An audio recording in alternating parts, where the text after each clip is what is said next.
السلام عليكم ومرحبا بكم في فيديو جديد.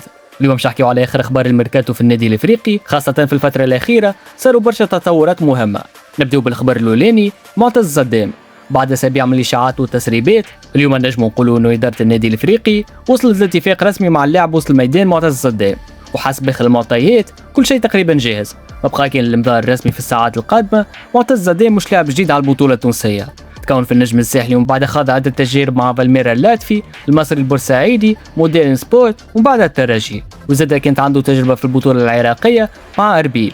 صدام معروف بقوته البدنية وقدرته على افتكاك الكرات، وزاد ينجم يساهم هجوميا. الإدارة تلوج على لاعب عنده خبرة ويعرف البطولة، والظاهر انه الاختيار كان على معتز زدام. نتعداو للخبر الثاني وباش نحكيو على اسامه السهيلي قرر انه ما يكملش مع النادي الافريقي، واللاعب كانت عنده جلسه اخيره مع مسؤولي النادي الافريقي بعد تدريبات نهار الاثنين.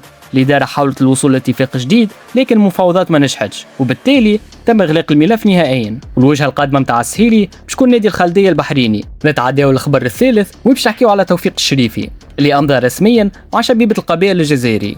بعد نهايه تجربته في تونس قرر يخوض تحدي جديد في البطوله الجزائريه.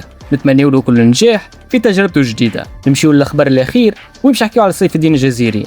حسب مصادر اعلاميه مصريه، الجزيري قدم شكوى رسميه ضد نادي الزمالك، والسبب انه اللاعب يطالب مستحقاته الماليه اللي تقدر ب7 أشهر. نفكروا انه مستقبل الجزيري مع الزمالك مجهول، خاصة بعد ما أعلم المدرب الجديد للزمالك الإدارة أنه سيف الدين الجزيري خارج الحسابات. يعني اللاعب أصبح منفتح على جميع العروض، وهنا يرجع اسم النادي الإفريقي بقوة، خاصة بعد الأخبار اللي دارت حول الجزيري والنادي الإفريقي في الفترة الأخيرة.